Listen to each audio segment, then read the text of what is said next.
last ferry of the season left St. Ignace at 4:15 in the afternoon.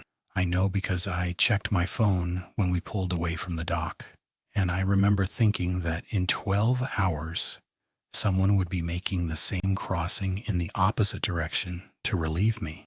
12 hours. One night. That's what I told myself on the way over. There were maybe 9 of us on the boat. A couple with a dog who looked like year-round residents. A woman with 2 plastic bins of supplies stacked on a hand truck. A few others I didn't pay attention to. October on Lake Huron is not tourist season. The water was flat and gray, the color of old aluminum, and the sky sat low enough that you couldn't find a clean line between the two. I stood on the outer deck because I wanted the air, and because 3 months of unemployment had made enclosed spaces feel accusatory, outside with the engine thrumming under my boots and the cold working into my collar. I could pretend I was just a man going to work. The captain was a heavy-set guy in his 60s, with a fleece pullover and the particular unhurried competence you see in people who've done the same route 10,000 times. He came out of the wheelhouse as we approached the island and stood near me at the rail for a moment, not saying anything. Then he looked at me sideways. "You the new nightman?" I told him I was. He nodded once, pulled at his lower lip with his thumb. "Good luck with it," he said, and went back inside. I waited for him to say something else. He didn't. I thought about asking what he meant, but the dock was already growing in front of us, and the moment passed the way moments do when you're slightly too slow to catch them. We tied up at 4:50. The terminal building sat at the foot of the dock like something that had been there so long the landscape had simply grown around it. Single story, concrete base, wood frame upper, a flat roof with a patchy aluminum coating that caught the last of the afternoon light. 2 doors visible from the water, a wide glass entrance facing the dock, and a smaller service door on the side I couldn't see yet. The windows were dark. The harbor master had mailed me a key and a 1-page instruction sheet that covered the alarm code, the radio frequencies, and the heating system. Nothing remarkable. I let myself in through the landward entrance, the side facing the gravel path that led into town, and found exactly what I'd expected. A waiting room with wooden bench seating, scuffed linoleum floors, a ticket counter with a plexiglass window, and behind it the office. The office was small. A metal desk, a rolling chair with duct tape on one armrest, a console against the wall with a 2-channel CCTV monitor, a Marine VHF radio, and a bank of breakers and switches labeled in faded masking tape, a space heater in the corner, a window facing the dock that gave me a direct sight line down the concrete pier to the water. Everything was clean enough, functional, unremarkable, except for the coat. A gray wool pea coat hung on the back of the office door. Below it on the floor, a thermos with the cap unscrewed and a sandwich in a plastic bag with 2 bites taken from it. On the desk, a ballpoint pen resting on an open logbook as if someone had just stepped away to use the restroom. These were not items that had been left behind during a proper handoff. These were items that had been set down by someone who intended to pick them up again and never did. I hung my own jacket on the hook next to the pea coat, moved the thermos to the shelf, left the sandwich where it was because I didn't want to touch it, sat in the chair and let it roll slightly on the uneven floor. The logbook was open to a blank page. I turned back back and found the last entry, dated September 28th, 6 days ago. Quiet night, no activity, coffee's getting low. That was it. Ordinary. Below it, the next 6 dates had been printed in advance, September 29th through October 4th, with no entries beside them. 6 nights unattended. 6 nights before I was hired from a listing that appeared on a maritime job board with no company name attached. Just a pay rate that was almost suspiciously generous for overnight watchman work at a closed facility. I was still thinking about that when I noticed the laminated card. It was taped to the console, slightly to the right of the radio, positioned exactly where your eyes would fall if you were sitting in the chair and looking forward. White card, black text, plastic coated. The kind of thing a restaurant uses for health code reminders. 6 numbered items, no header, no signature, no explanation. I read them once.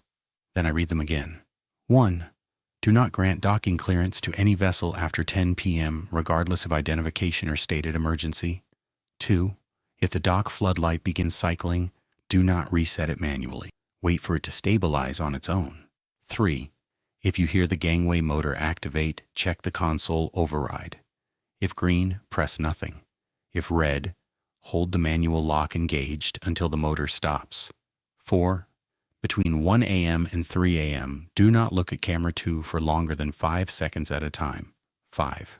If someone knocks on the landward door, answer it. If someone knocks on the waterside door, do not. 6. At exactly 5:45 a.m., turn on the PA system and announce, "Terminal closed, no service until spring." Then turn the PA off. Do not listen for a response. I sat with that for a while. The afternoon light was dying outside the window, and when the dock stretched out in front of me, gray and empty, I could hear the water moving against the pilings. A slow, rhythmic sound, like something breathing in its sleep. The rules were not safety regulations. I'd worked in maritime logistics for 7 years. I knew what safety regulations looked like. They referenced codes. They had revision dates. They used standardized language. These were something else. These were behavioral instructions written by someone who had learned them through experience and wanted the next person to benefit from that learning without having to ask why. I almost respected it. Almost. Then I lifted the keyboard to adjust the angle of the monitor, and a second card slid out from underneath. This one was not laminated. It was a torn piece of notebook paper, handwritten in blue ink, the letters small and careful. A single line. If you hear your own voice on the radio, do not correct it. I put the paper back under the keyboard. I turned on the space heater.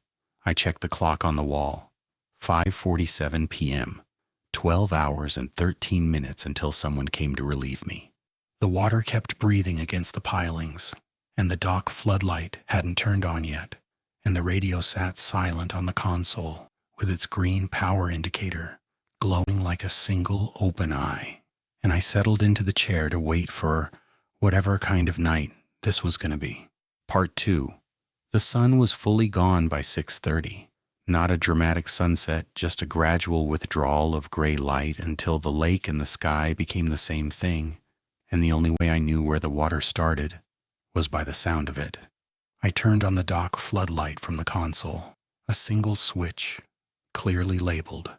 The light came on steady and white, throwing a long cone down the pier and making the water at its edges look black and solid. Beyond the reach of the light, nothing. I could have been sitting at the edge of a flat world. The radio had been silent since I arrived, but it wasn't off. The carrier signal was there, a faint, constant hiss underneath the quiet, the kind you'd hear on an open channel with no traffic, standard enough on marine VHF, except that it didn't drift. Normally, a carrier signal wanders. Atmospheric conditions shift it. Other transmissions bleed through the squelch, catches and releases. This one was steady, fixed, like a tone held by a machine that didn't need to breathe. I noticed it at 7:15 and spent a minute adjusting the squelch to see if it would disappear. It didn't. I switched to channel 9, then 12, then back to 16. The hiss was only on 16, the international hailing and distress frequency, the one you're required to monitor. I left it alone. By 8 o'clock, I'd completed my first walkthrough of the building. Waiting room, empty, dark, bench seating visible in the light, bleeding through from the office. Restroom functional, a dripping faucet I tightened. Landward door, locked, deadbolt engaged. The gravel path outside lit faintly by a street lamp 50 meters up the road.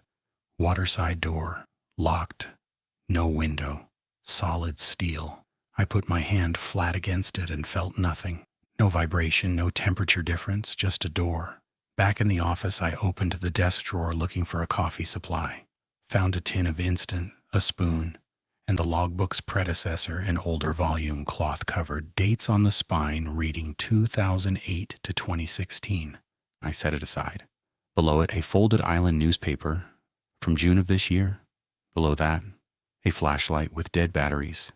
And at the very back of the drawer, a photograph, Polaroid, faded, the dock, taken from approximately where the office window was. Daylight, probably summer based on the color of the water. A ferry was berthed at the near slip-white hull, blue trim, passenger deck visible. Nothing strange about it except for one detail I almost missed. Every window on the passenger deck was dark, not tinted, not reflecting. Dark the way a window is dark when something is pressed against the inside of the glass. I turned the photo over. Written on the back in pencil, summer 1994. She came in daylight that year. I put the photograph back in the drawer. At 9 o'clock, I made coffee with water from the restroom tap and opened the older logbook. The handwriting changed every few months. Different attendants cycling through. Most entries were bare. Date, shift start, shift end. No activity, but every few pages someone had written in the margins. Not full entries, fragments. The kind of thing you write when you're not sure you want a record but can't help leaving one. November 3rd, 2009. 14 tonight. Most I've counted. January 18th, 2011. The voice asked for Bill by name. Bill hasn't worked here since August. March 7th, 2014. Green doesn't always mean green. Trust your hands. I read through 2 years of margins in 20 minutes. A pattern emerged. The entries clustered between October and April, the months the terminal was officially closed. Summer entries were clean, routine. Whatever this was, it observed the same season the ferry service did. It came when the boat stopped. The most prolific margin writer had initialed his notes. DM. His entry spanned 2010 to 2015, 5 years. Calm, precise, almost clinical. He described the radio contacts as requests. He described the figures on camera 2 as the cue. He referred to the floodlight cycling as proximity testing. He had developed a vocabulary for this. He'd made it into a job he understood. His last entry was in February 2015, different from the others. The handwriting was unchanged, still steady, but the content broke pattern. It read, I said yes. I don't know why. I think I was tired. I think it sounded like the right thing to do. God help whoever reads this. After that, a new set of initials. Then another. Short tenures? Months instead of years. The current logbook, the one open on the desk when I arrived, had only 3 months of entries before the gap. 3 months, then silence, then me. I closed the older volume and checked the clock. 9:48 p.m. 12 minutes until the first rule applied. The carrier signal on channel 16 pulsed once.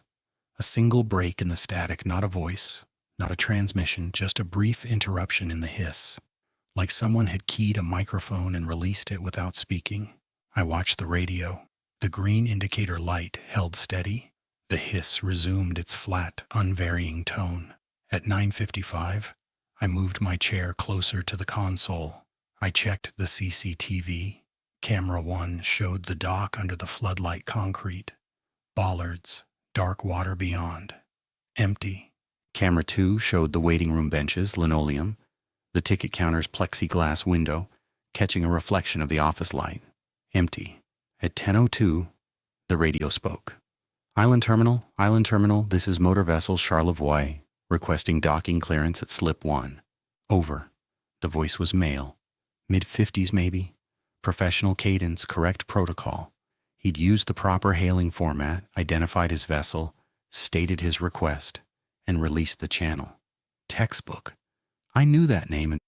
The MV Charlevoix was a 150-foot passenger ferry that operated the St. Ignace Island route from 1987 to 2021. I'd coordinated cargo transfers with her crew at least a dozen times during my years in logistics. White hull, blue trim, 2-deck passenger configuration. She'd been sold for scrap after a hull survey failed her in the spring of 2021.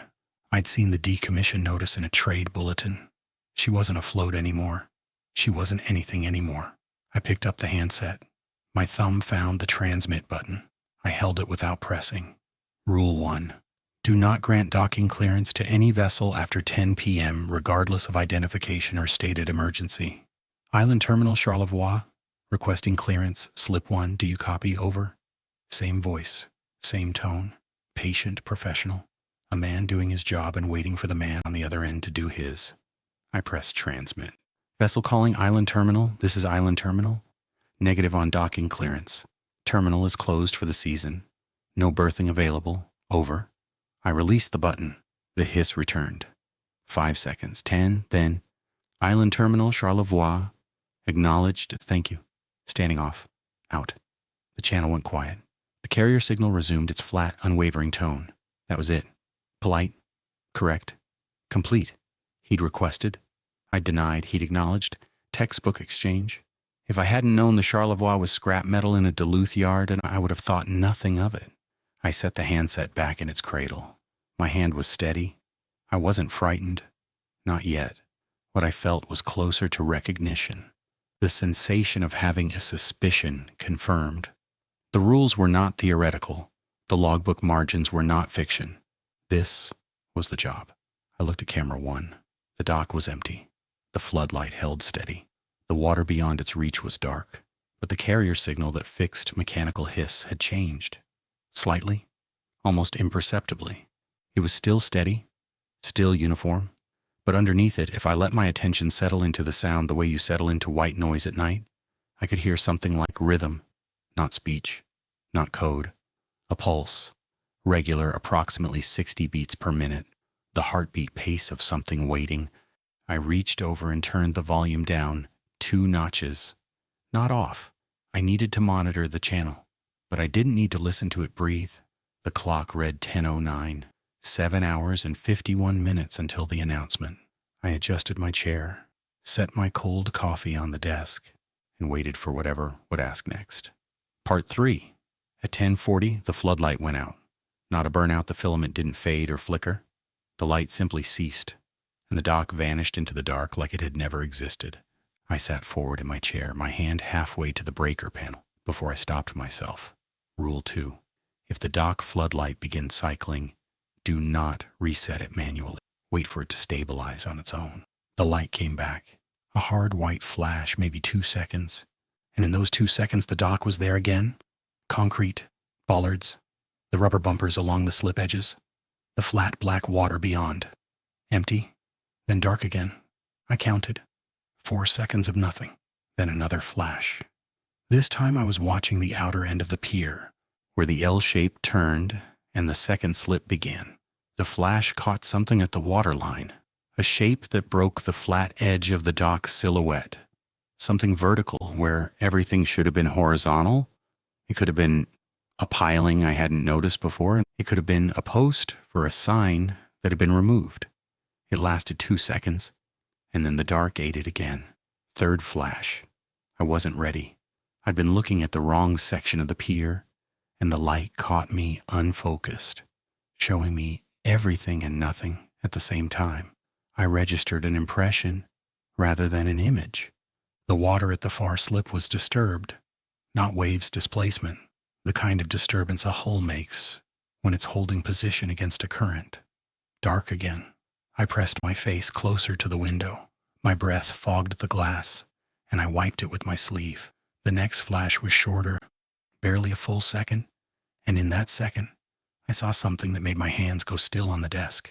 A line, a single dark rope, draped over the far bollard, angled downward toward the water, taut with weight. A mooring line. Something had thrown a line onto my dock. Then dark, and when the light came back 3 seconds later, steady this time, holding, the bollard was bare. The rope was gone. The water at the far slip was flat and undisturbed. The dock was empty in every direction, and the floodlight burned white and constant, as if nothing had interrupted it. I sat back. My coffee was cold, and I hadn't touched it in 20 minutes. The carrier signal on channel 16 continued its flat, mechanical hiss. Nothing on camera 1, just the dock under its restored light, concrete and ordinary. I checked the clock. 10:51. The light had cycled for 11 minutes. It felt like 3. I wrote nothing in the logbook. I wasn't sure yet what I would have written. At 1:04 a.m., I remembered Rule 4. I'd been avoiding camera 2 without fully acknowledging it. The monitor showed both feeds, side by side, the dock on the left, the waiting room on the right, and for the past 2 hours, My eyes had been tracking left exclusively. I'd looked at the dock camera dozens of times. I hadn't glanced at the waiting room feed once since my pre-shift walkthrough. The rule said between 1 a.m. and 3 a.m., do not look at camera 2 for longer than 5 seconds. It didn't say don't look at all. Brief glances were permitted. It was sustained observation that was prohibited. I looked. 1, 2, 3. A man was sitting on the far bench. Gray jacket, dark trousers, hands folded in his lap. He faced the ticket counter. Ordinary posture, ordinary clothing. He could have been waiting for a 7 a.m. departure. He sat the way people sit when they've been waiting long enough to stop being impatient. 4. I looked away. My eyes went to the dock camera. The dock was empty. I took a breath. The waiting room was on the other side of the office wall, 6 feet from where I sat. I'd walked through it 2 hours ago. There was no one in this building except me. The landward door was locked. The waterside door was locked. I had checked both. The man on the bench was on camera. He was not in the room. These 2 things were both true, and they did not belong in the same sentence. I looked again. 1, 2. He hadn't moved. Same posture, same position. But the bench to his left, which had been empty 4 seconds ago, now held a second figure. A woman. Older.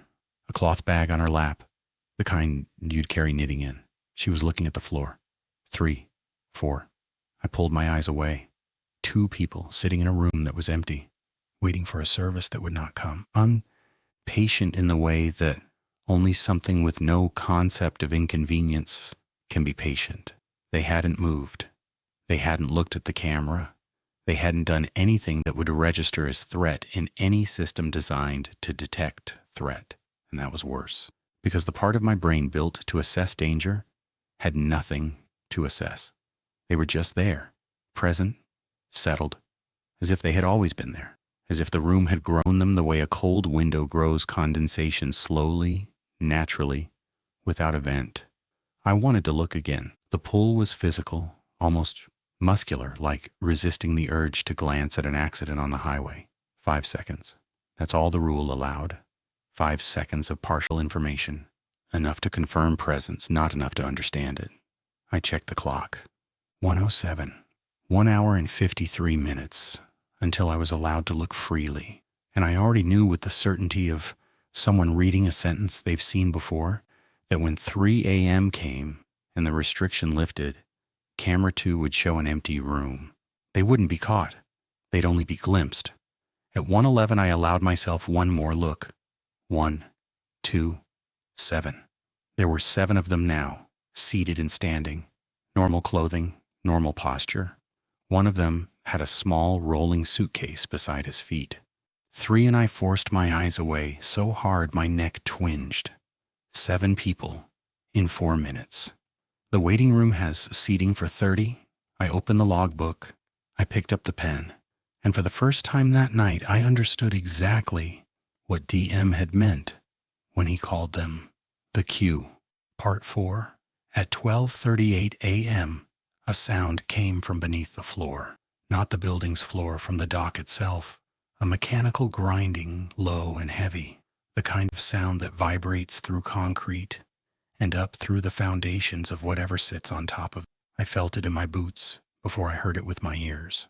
The coffee in my mug trembled in a ring pattern. The gangway motor. I knew what a gangway motor sounded like. I'd stood on docks for 7 years, listening to them cycle the hydraulic whine, the gear engagement, the groan of articulated steel unfolding toward the waterline. This was that sound. The gangway was activating. I looked at the console.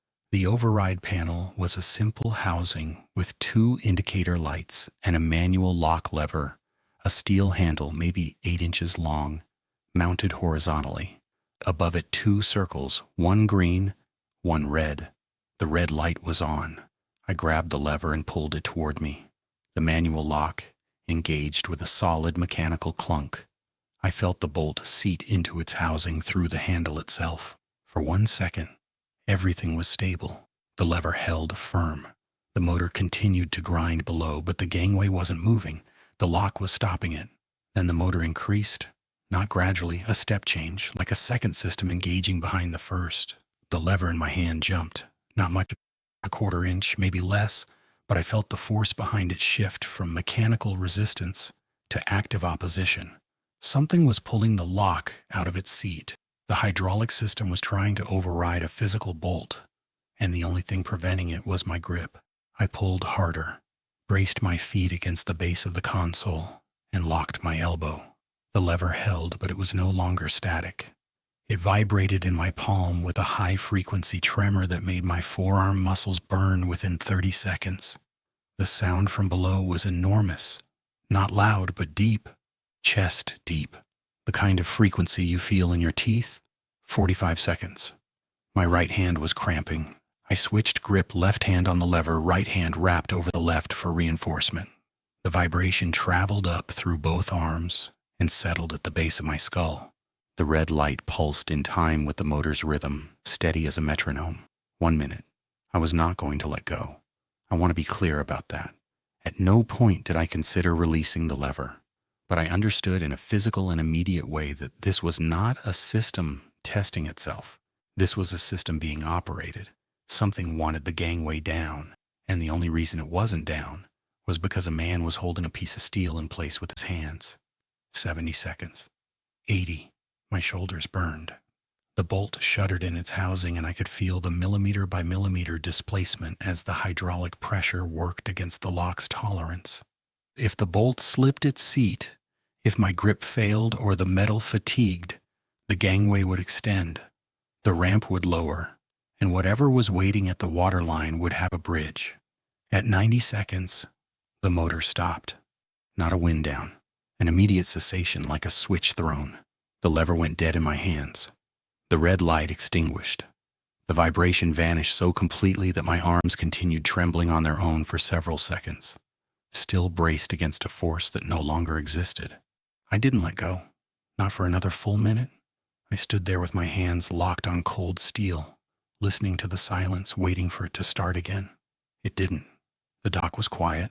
The carrier signal hissed softly from the radio.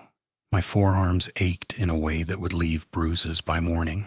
When I finally released the lever, I flexed my fingers and looked at my palms. Red, grooved with the texture of the handle. I'd been holding on hard enough to leave an imprint. I wiped my hands on my jeans and turned to the waterside window. Something was standing on the dock, close, maybe 15 feet from the building, just inside the edge of the floodlight's cone. A figure, human-shaped, human-sized, wearing a dark coat that reached below the knees. Collar turned up against a wind I couldn't feel from inside. It stood with its back to me. I want to be precise about this. It was not facing the water. It was not facing the building. It was facing away from the window, oriented perpendicular to my sight line, shoulders squared toward the far end of the dock. It stood the way a person stands on a train platform when their departure is delayed and they are occupying themselves with patience. Hands in coat pockets, weight evenly distributed. Still, completely, absolutely still. I didn't move. I didn't reach for the radio or the logbook or the floodlight switch. I stood at the window and watched a figure that did not move and did not turn and did not breathe. The coat didn't shift in the wind off the lake. The fabric was motionless. Everything about this person suggested a body at rest, except for the singular absence of the one thing every living body does, without thinking. No breath, no rise and fall of the shoulders, no micro adjustments of weight. Nothing. A luggage tag hung from the collar of the coat. A small white rectangle, the kind you fill out and loop through a handle before a flight. It dangled against the dark fabric, and from 15 feet away in floodlight, I could almost read it. The writing was small. I would have needed to be closer, 5 feet closer, and I could have made out the name. I stayed where I was. 2 minutes passed. 3. The figure didn't move. It didn't turn. It offered me nothing and demanded nothing, and its stillness was so complete that I began to doubt the basic premise of what I was seeing. I began to wonder if it was a post, a shadow, an object I'd failed to notice during my earlier walkthrough. Then it was gone. Not a departure, not a turning away, and walking into darkness. Between 1 second and the next, the space it occupied was empty. The floodlight illuminated bare concrete where a figure had stood. No transition, no movement. The dock simply no longer contained it. I exhaled. I hadn't realized I'd stopped breathing. I looked at camera 1. The dock feed showed exactly what I saw through the window. Empty concrete, steady light, flat water, no figure, no evidence. If I hadn't been standing at the glass, the camera would have told me nothing had happened at all, and that detail settled into me with a weight I couldn't set aside, because I'd been trusting camera 1 all night.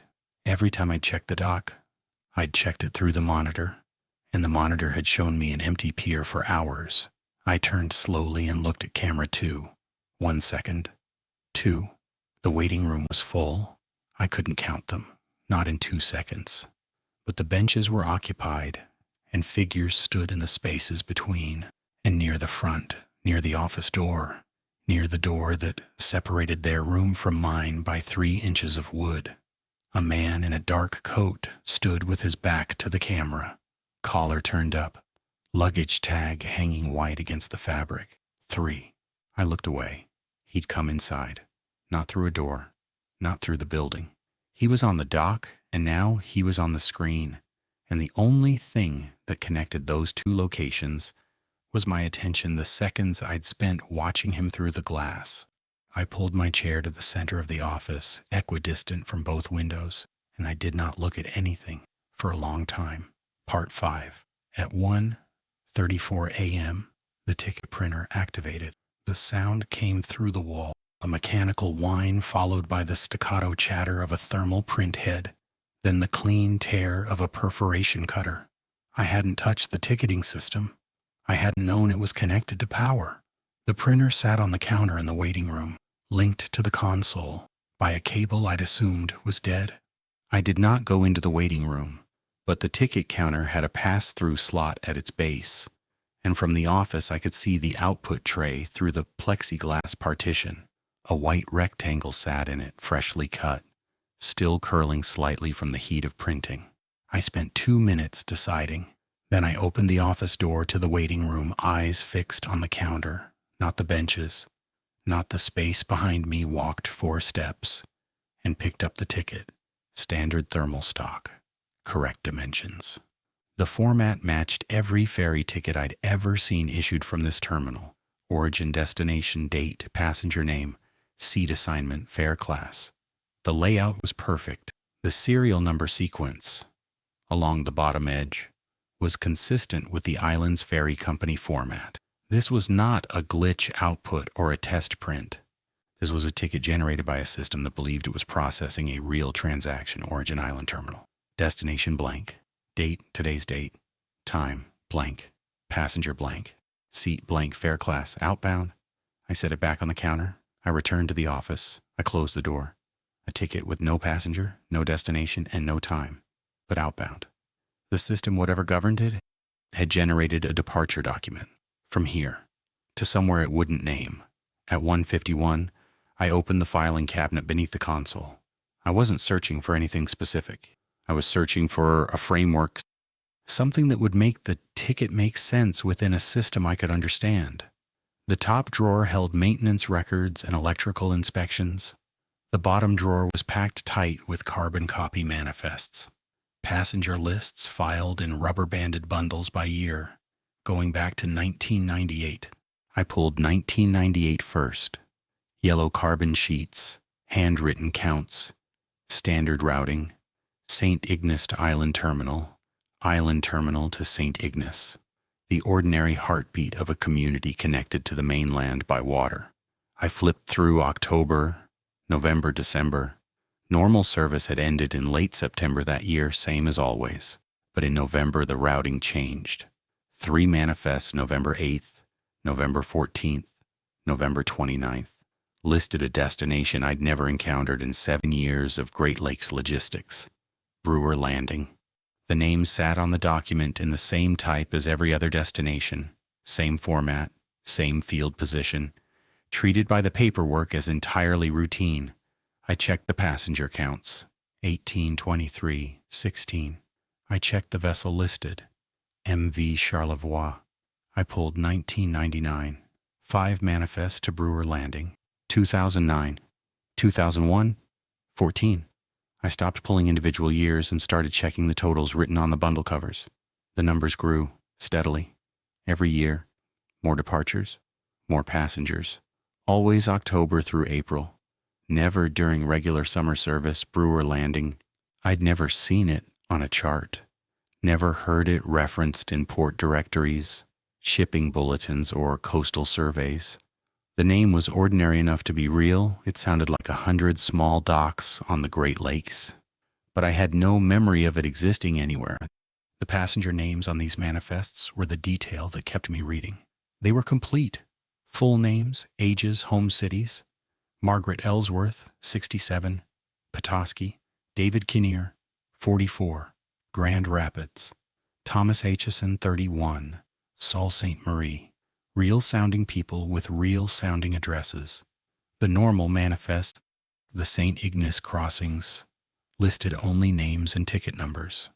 But Brewer Landing required full identification, as if someone needed to verify exactly who was departing before they were allowed to go. At the back of the bottom drawer, behind the manifests, I found a manila folder. Thin, unmarked. 3 pages inside. The first was a typed letter from the island's harbor authority to the Michigan Department of Transportation requesting continued seasonal authorization for off-schedule routing to secondary terminal designation Brewer Landing, signed by the harbor master. The second was MDOT's response. 1 paragraph. No state-maintained or registered facility exists at the coordinates provided. Authorization deferred to local jurisdiction per standing agreement. No registered facility. The state of Michigan had never heard of it. The third page was a handwritten annual summary. Passenger totals by year. 1998, 312. 1999, 287. 2000, 341. 2001, 398. 2002, 445. 2003, 512. The numbers climbed. I scanned down the column. By 2010, the annual total was 923. By 2015, the year DM wrote his final entry, it was 1,247. The last figure, 2019, read 1,614. After that, blank. 3 years with no data before whatever gap in employment led to me sitting in this chair. 1,600 people in a single season, departing from a closed terminal to a destination that doesn't exist, documented on official forms, filed in official cabinets, processed by a system that treats it as routine. I closed the folder. I closed the drawer. I sat back in my chair and stared at the radio and did not move for several minutes. At 2:23, the PA system engaged. Not the exterior speakers. The interior ceiling unit, the small speaker mounted above the office door for staff-side announcements.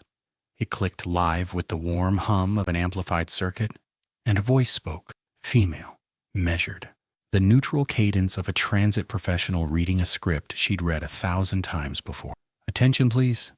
Outbound service to Brewer Landing is now boarding at Slip 1. All ticketed passengers please proceed to the gangway. This is a final boarding call. The speaker clicked off. I looked at the PA switch on the console. Off. The microphone sat untouched in its cradle.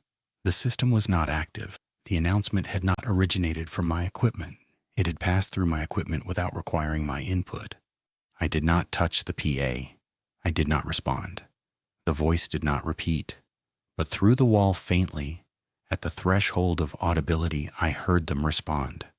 Not voices, movement, a shifting of weight, the collective rustle of fabric and bodies reorienting, the sound of people who had been seated standing up, the sound of a queue forming. I looked at camera 2. 1 second. They were on their feet. All of them, no longer distributed across benches and standing space.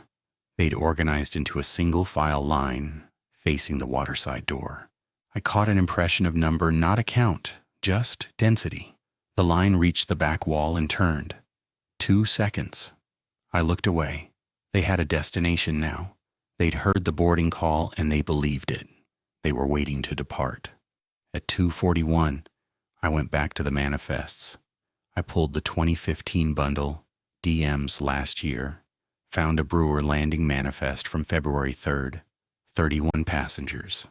I read the list slowly, looking for the specific wrongness I could feel pressing at the edges of the data without showing itself. I found it on the 9th name, Carl Ostrander, 41, Traverse City. I almost passed over it. Then I checked the November 2014 manifest. 4th name, Carl Ostrander, 41, Traverse City. Same name, same age, same city, 2 different crossings, 3 months apart. I checked earlier.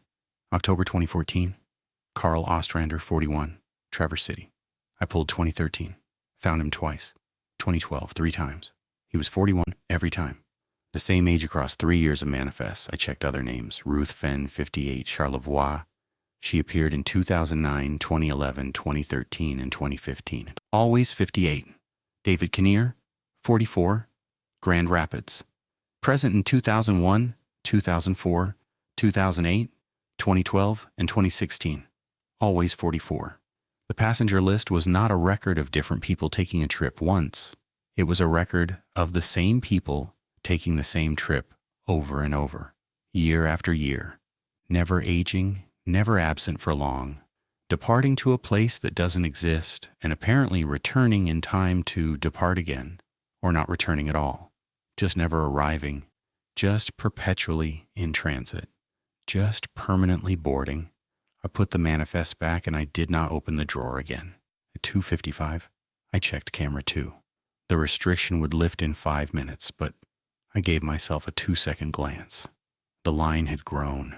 It filled the room now, not just single file, but compressed, shoulder to shoulder, the queue doubling back on itself in switchback patterns, the way airport lines do when the crowd exceeds the architecture. I couldn't count them. 60, possibly more. The waiting room seated 30 and held perhaps 50 standing. What I was seeing exceeded the room's capacity. Nobody was pressed against anyone else. Nobody showed discomfort. The compression was orderly, patient, silent. They occupied space that the room should not have contained, and none of them acknowledged the impossibility. They simply waited, facing the waterside door, with the blank patience of people who have done this before and will do it again and have no concept of delay. The silence was the worst part. A room with 60 people in it produces sound, breathing, shifting, coughing, fabric. The small unconscious noises of living bodies existing in proximity. From the waiting room, nothing. Not reduced sound, not quiet sound, nothing. The absence of sound where sound should be. I looked away. At 3:07 a bell rang. From outside, from the water. A single strike, clear, metallic, high. A ship's bell. The kind mounted on a vessel's bow and struck to signal arrival or departure or watch change. One tone, carrying across the flat water and through the glass of the waterside window and into the office where I sat. I looked at camera 1. The dock was empty. The floodlight held steady. No vessel at either slip. No shape in the water beyond the light's reach. The bell had come from somewhere I couldn't see beyond the floodlight's cone, out in the dark, where the lake became indistinguishable from the sky. And then through the wall the queue responded, not with sound, with motion. I felt it rather than heard it, a simultaneous shift in pressure, as if 60 bodies had adjusted their weight at the same instant, a collective straightening, the way a crowd at a gate stiffens when the boarding door opens. I checked camera 2. 1 second. They had moved forward. The entire line had advanced approximately 1 body length toward the waterside door, and the person at the front of the queue, a man in a dark coat, collar up, the white luggage tag visible against the fabric, had his hand resting on the door handle. I looked away. My heart was doing something it hadn't done all night, not racing exactly, but beating in a way I could feel in my throat, because that door was locked. I had locked it. The deadbolt required a key from either side, and the key was in my pocket. That door could not open from the waiting room, but the man at the front of the line had his hand on the handle, as if that fact was temporary, as if he was waiting for something to change it. I reached into my pocket and touched the key. Cold metal. Real. Present. Mine. Then I looked down at the ticket I'd left on the counter, the one I could still see through the plexiglass partition. The blank ticket. The outbound ticket. It was no longer blank. From where I sat, I could read the destination field. It had filled itself in. Same thermal print. Same format. Same typeface as every other ticket this system had ever produced. Brewer Landing. And below it, in the passenger name field, in the same clean mechanical type, my name. My full legal name, printed on a ticket I had held in my hands 30 minutes ago when every field was empty. Part 6. At 3:19, I picked up the radio handset and switched to Channel 9, the secondary hailing frequency used by Coast Guard stations in the upper Great Lakes. Station St. Ignace, Station St. Ignace. This is Island Terminal Night Watch. Requesting communication check. Over. I released the transmit button. The hiss on Channel 9 was different from 16. Lighter, less present. Normal. I waited 30 seconds. No response. I tried again. Station St. Ignace, this is Island Terminal. Radio check, Channel 9. Over. 20 seconds. Then a response. Island Terminal, this is Station St. Ignace.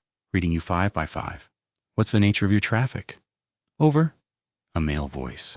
Calm, professional, correct call sign format. I felt something in my chest unclench, the first real human contact since the ferry captain 12 hours ago. I keyed the mic.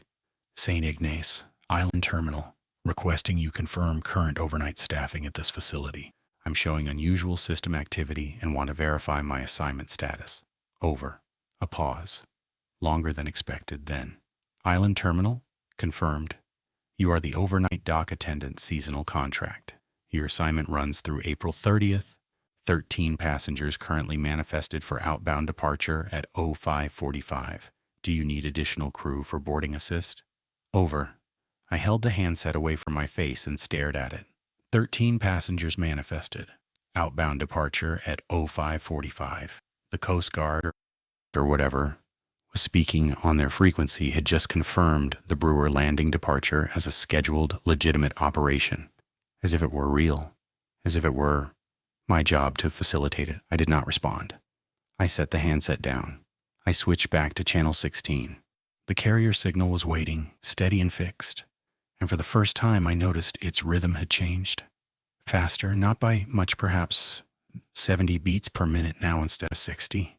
As if something's patience was thinning by degrees. At 3:28 I tried the landward door. Not to answer a knock. Nobody had knocked. I tried it because I wanted to confirm I could leave. The deadbolt turned. The door opened.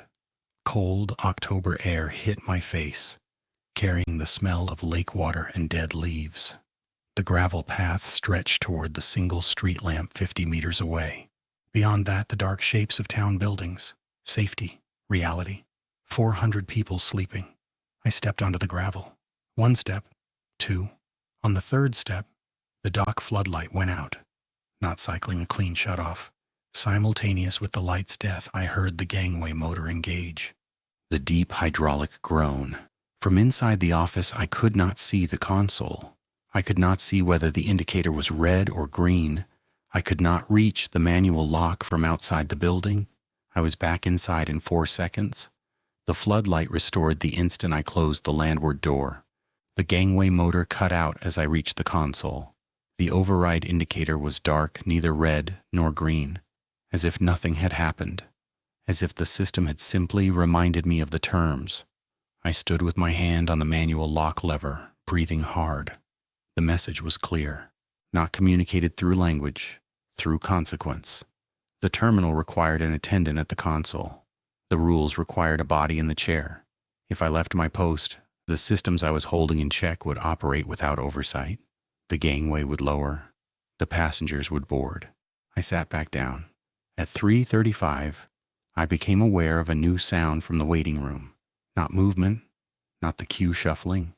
A mechanical sound, the electronic chime that plays in transit terminals when a status board updates. I'd heard it 1,000 times in airports and bus stations.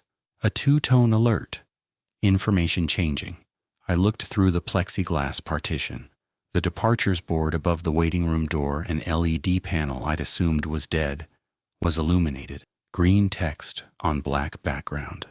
From my angle, I could read it clearly. Brewer Landing 05:45 on time, boarding on time. As if there were a schedule, as if a vessel were approaching on a timetable that existed somewhere I couldn't access. The board treated this departure as confirmed, active, and in progress. Below the status line, a gate designation appeared. Slip 1, Gangway B, Gangway B. There was only one gangway at this terminal. I checked the console. The schematics taped to the wall above the breaker panel showed a single gangway installation at Slip 1. There was no Gangway B. There had never been a gangway, unless the gangway I'd been holding shut all night was Gangway A, and Gangway B was something else, something I hadn't found, something that didn't require my manual lock to operate. I stood up and looked at every wall of the office, console, filing cabinet, breaker panel, window, doors. I checked the schematics again. One gangway, one motor, one override. That was the entire system as documented. But documented systems and actual systems are not always the same thing. 7 years in logistics taught me that. At 3:47, I heard it. Low, below the building. Not the gangway motor I knew. Not the hydraulic whine and gear engagement I fought against earlier. Something quieter, smoother. A mechanical hum with no strain in it. Operating without resistance, extending without opposition. Because nobody was holding its lock. I checked every switch on the console, every indicator. Everything read normal. No red light, no activation signal. Whatever was moving beneath the building was not connected to my console. It was not part of the system I controlled. It existed in the infrastructure of this terminal without being represented on any panel I could see. Through the waterside window at the far edge of visibility, where the floodlight weakened into gray, I saw it. A second ramp narrower than the main gangway, extending from beneath the terminal's foundation directly to the waterline. It had not been there when I arrived. It was not on the schematics. It emerged from the building's understructure, like something that had always been there waiting for its season. Gangway B already down, already extended, already operational. And I had no lock for it, no lever, no override. The rules hadn't mentioned it because the rules were written for the system I could control. This was the system I couldn't. At 3:52, I pulled the filing cabinet open one last time. I don't know what I was looking for. Proof, confirmation, something that would tell me the scope of what was happening so I could measure my response against it. I pulled the manila folder out again. The one with the Harbor Authority letter and the passenger totals. I turned to the annual summary page. I'd read it earlier. The figures ended at 2019, 1,614 passengers that year. After that, blank. Except it wasn't blank anymore. Below 2019, in the same handwriting, the same blue ink, the same careful print, 3 new lines had appeared. 2020, 1,803. 2021. 1,955, 2022, 2,041. These lines had not been there 2 hours ago. I had held this page. I had read this page. It ended at 2019. I was certain of that with the kind of certainty you build a life on. And below the 2022 entry, a final line. Different, not a total. A single notation in the same handwriting, but smaller. Written in the margin the way DM used to write his notes. 2023, projected, 2,042. One more than last year, one additional passenger, one new name added to the manifest. I looked at the ticket on the counter. My name, printed in clean thermal type. I looked at the annual progression. 1,803, 1,955, right? 2,041. One more. Every year the system grew by dozens or hundreds. But this year, the projected growth was exactly 1, as if the season's entire harvest had been reduced to a single acquisition, as if the whole apparatus, the radio, the bell, the queue, the gangway, the boarding call, was operating tonight for an audience of 1. The ticket wasn't for one of them. The ticket was for me. Part 7. At 4:11 a.m., the terminal woke up. Not gradually, not in sequence. Everything at once. The overhead fluorescence in the waiting room ignited. I saw the light spill under the office door and through the plexiglass partition. The departures board refreshed with a soft chime. The PA system hummed to life without broadcasting. The ticket printer ran a test cycle. The heating system, which had been off in the waiting room all night, engaged with a low rush of forced air through the vents. The building was preparing for a departure. Every automated system was executing its pre-boarding sequence, as if triggered by a vessel's approach, signaled the same signal that would activate if a ferry transmitted its arrival ping within 200 meters of the dock. I checked camera 1. The dock was empty. The floodlight held steady. No vessel at slip 1.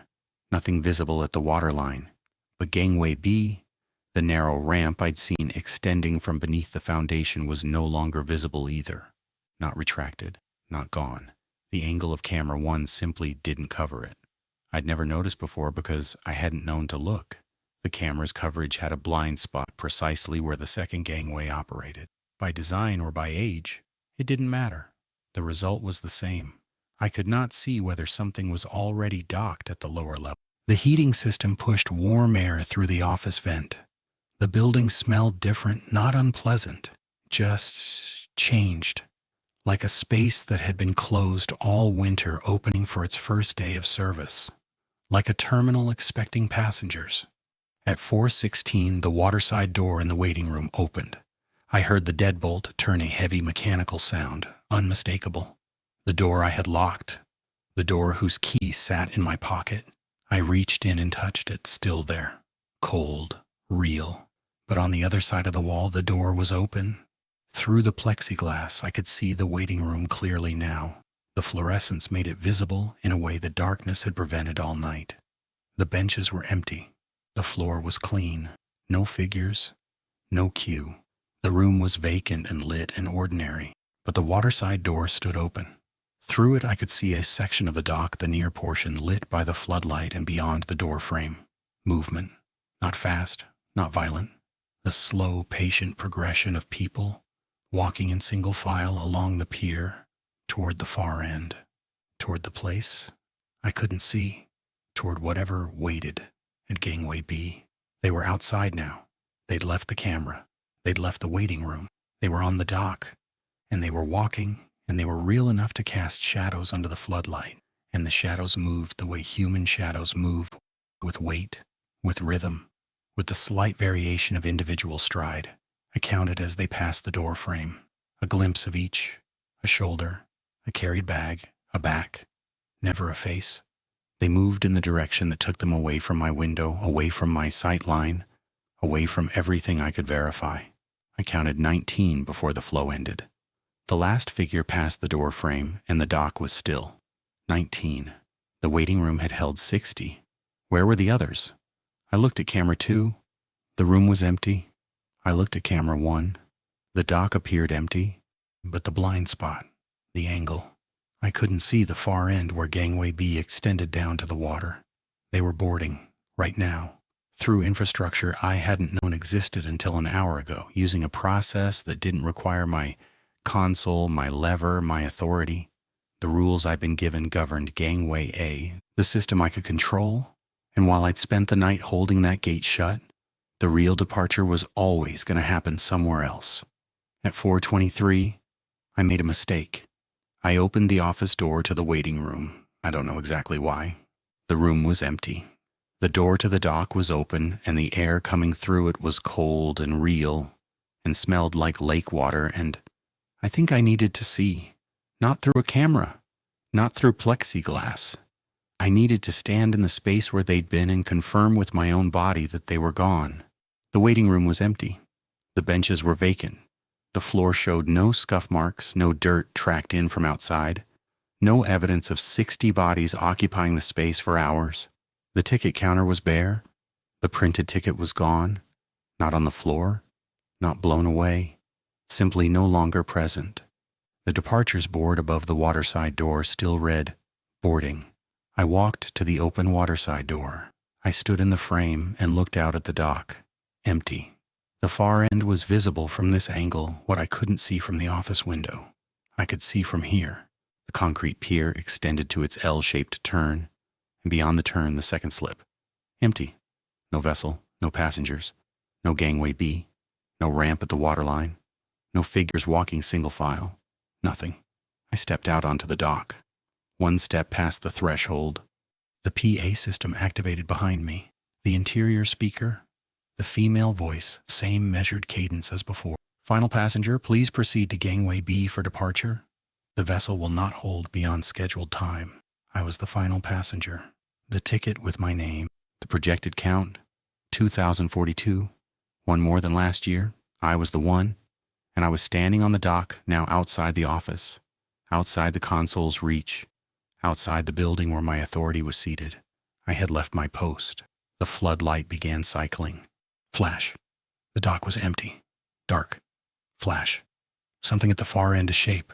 A structure I hadn't seen a moment ago. Dark. Flash closer. Not moving toward me, I was moving toward it. My feet were on the concrete, and they were taking steps, and I had not decided to take them. I stopped. Physically forced my legs to lock. My body was leaning forward, tilted toward the far slip as if pulled by a gradient I couldn't perceive. My weight was wrong. The dock sloped toward the water, not architecturally, not visibly, but gravitationally, as if the far end of the pier was downhill, as if gangway B was the lowest point, and I was draining toward it. I turned around. The terminal building was 20 feet behind me. The waterside door was still open. The warm light of the waiting room spilled out onto the concrete. The office beyond it, the console, the chair, the manual lock, 15 feet to the door. I walked. Each step felt like walking uphill, not in my legs, which worked fine, but in my intention. Something in my decision-making was experiencing resistance. The part of me that chose direction was being asked to justify every step back toward the building. I reached the door. I stepped through. I closed it. I locked it with the key from my pocket, and this time I leaned my full weight against it and stayed there for 30 seconds, breathing. The PA clicked off. The cycling stopped. The floodlight stabilized.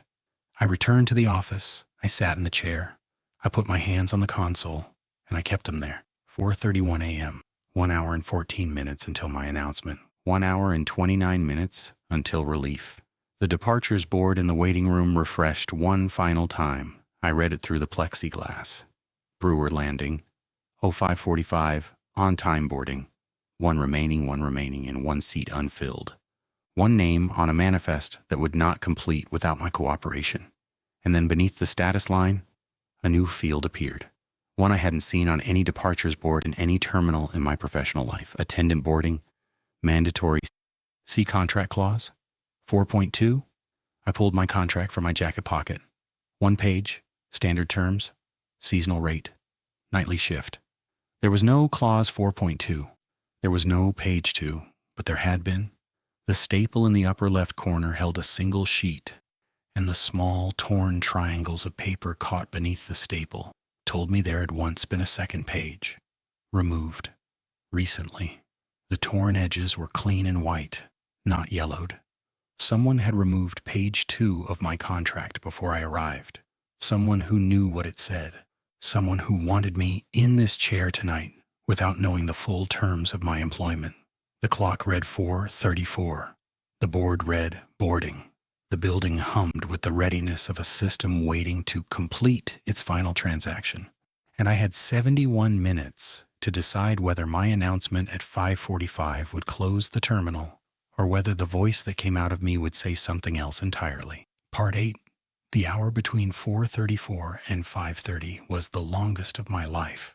I spent it in the chair with my hands on the console, watching the clock perform its small mechanical betrayals, minutes that lasted 5 minutes, 5-minute stretches that vanished in what felt like seconds. The carrier signal on channel 16 had increased its rhythm again, 80 beats per minute now, urgent without being frantic, the pace of someone walking with purpose toward a known destination. The departures board held steady. Boarding, one remaining.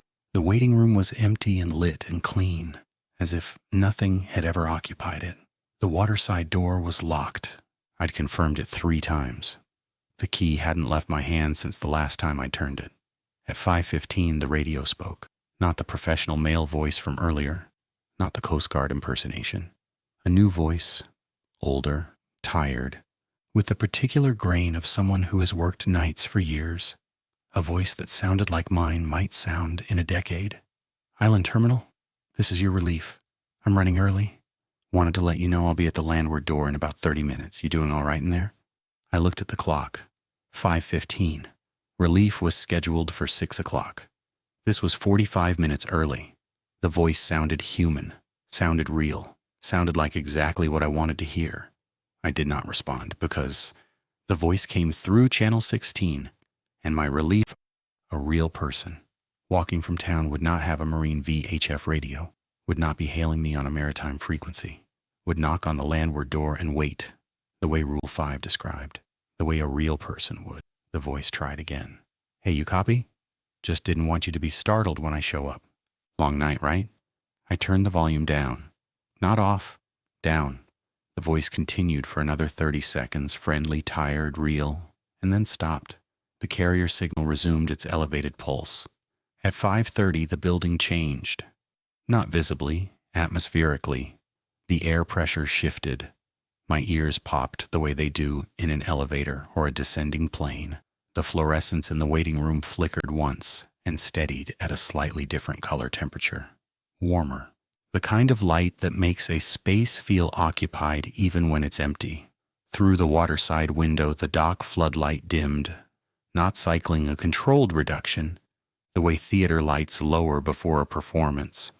The dock was still visible, but softened. The hard edges of concrete and bollard became suggestions. The water beyond was no longer black. It held a faint luminescence. Not moonlight, not reflected light from any source I could identify. The lake itself seemed to be producing a pale, even glow from beneath its surface.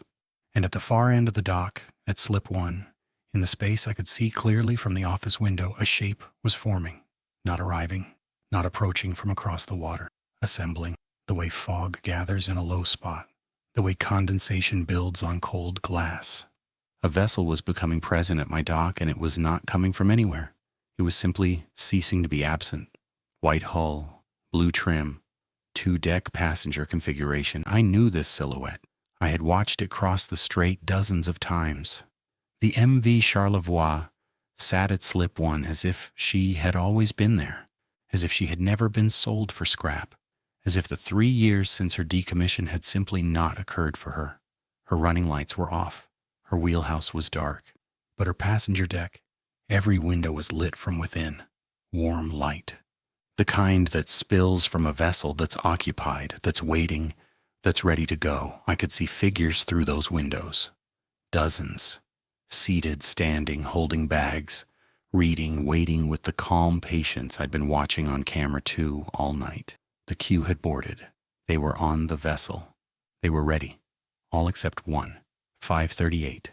7 minutes. The gangway motor activated, not the one I'd fought all night. A different sound, quieter, coming from below. Gangway B extending to meet the Charlevoix's lower deck. I heard it seat against the hull with a soft metallic contact. The boarding ramp was in place. The departures board chimed. Brewer Landing. 054.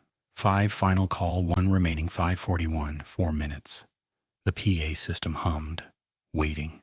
I could feel it in the air, the readiness of a circuit held open. The microphone sat in its cradle on the console. The switch was off, but I understood now that the PA would activate at 5:45 regardless. The announcement would be made. The only question was whether I would be the one making it and what words I would choose. Rule 6. At exactly 5:45 a.m., turn on the PA system and announce, terminal closed. No service until spring. Then turn the PA off. Do not listen for a response. The rule was precise. The words were specific, and I understood it with the clarity that comes only at the end of a long night when every unnecessary thought has been burned away, that the words themselves were the mechanism.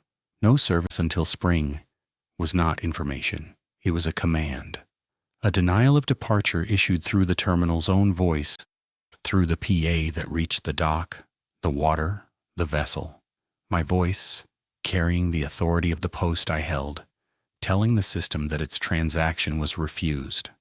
If I said something else, if I said boarding complete, or cleared for departure, or simply stayed silent and let the PA broadcast dead air, the Charlevoix would leave, with its passengers, with one seat empty, and the empty seat would remain empty, and the system would try again tomorrow night, or it wouldn't be empty, because I was on the dock 10 minutes ago, and my feet had moved without my choosing, and the gravitational pull toward gangway B had been real and physical, and I had barely walked back. 5:44. I reached for the PA switch. My hand stopped. Through the waterside window on the deck of the Charlevoix, a figure stood at the rail, looking at me, the first one to face me all night. The first one whose orientation acknowledged my existence directly. I couldn't see its face. The distance was too great, the light too diffuse. But its posture communicated something I recognized. It was waiting the way you wait for someone who's late but expected. Not impatient, not angry, just present, holding space. 5:45. I flipped the PA switch. The circuit opened. The microphone was live. I picked it up. I leaned forward, and I said the words, "Terminal closed, no service until spring." My voice went out through the speakers, out across the waiting room, out through the walls, out onto the dock and over the water. I heard it echo off the concrete pier and die in the open air. Clean, clear, final. I turned the PA off. I did not listen for a response. But I heard it anyway, not through the speakers, through the glass. A sound from the vessel, low, mechanical, final, an engine engaging, a hull shifting against bumpers. The Charlevoix pulling away from slip one without a horn signal, without running lights, moving backward into the luminescent water with the slow inevitability of a door closing. I watched her go. The lit windows grew smaller. The white hull dissolved into the pre-dawn gray. The water's glow faded as she moved, as if the light traveled with her, as if she carried her own sea. Within 3 minutes, she was gone. Not over the horizon, the lake was flat for miles. Simply gone, reduced by distance and darkness until she occupied no space at all. The departures board went dark. The carrier signal on Channel 16 stopped. Not faded, stopped. Dead air. Clean silence for the first time in 8 hours. The dock floodlight returned to full brightness. The building's heating system clicked off. The fluorescents in the waiting room shut down, leaving only the office lit. 5:52. At 6:03, someone knocked on the landward door. I opened it. A woman in her late 50s stood on the gravel path, wearing a down vest and carrying a thermos. She looked at me the way you look at someone whose shift you're taking brief, professional, mildly sympathetic. "Same time tonight," she said. I stared at her. She waited. Then she stepped past me into the office, set her thermos on the desk, and checked the console with the practiced efficiency of someone who'd done this hundreds of times. "You can go," she said. "The morning ferry won't run seasons over, but the supply boat comes at 7. It'll take you across." I left. I walked the gravel path toward town in gray dawn light. The air was cold and clean and smelled like nothing supernatural. Birds were starting. A dog barked somewhere. A porch light turned off as someone woke up and decided the night was over. The island was fine. 400 people, sleeping and waking and starting their days. I reached the small marina at 6:20. The supply boat wasn't there yet, so I sat on a bench overlooking the harbor and waited. The water was flat and gray and ordinary. I breathed. At 6:25, I noticed the marina's bulletin board, the community posting space where locals pinned flyers, event notices, and service announcements. Among the faded papers, one was new, white, clean-edged, printed in the same format as the ferry company's public schedule notices. I stood and read it. Seasonal employment opportunity, island terminal night dock attendant, October through April. Competitive pay, no experience necessary. Single shift coverage, 6 p.m. to 6 a.m. Contact Harbor Authority for details. Below the text, a tear-off strip with the Harbor Office phone number repeated in perforated tabs. 7 tabs. 3 had already been torn off. The posting was dated yesterday. They were already hiring my replacement. Before my first shift was over, before I decided whether to come back. 3 people had already taken a number. 3 strangers who would sit in that chair and read those rules and hear that voice on the radio and decide, each of them, alone, in the dark, whether to say the words or stay silent. I pulled the flyer off the board. I folded it and put it in my pocket.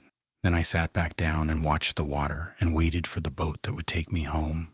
And I tried not to think about the fact that I could feel, very faintly, somewhere in the architecture of my chest, in the same place I'd felt the lock engage when I made my announcement, a small, steady pull, east-northeast, out over the flat gray water, toward a destination that doesn't exist on any chart, toward Brewer Landing, still calling, patient as ever, willing to wait until spring.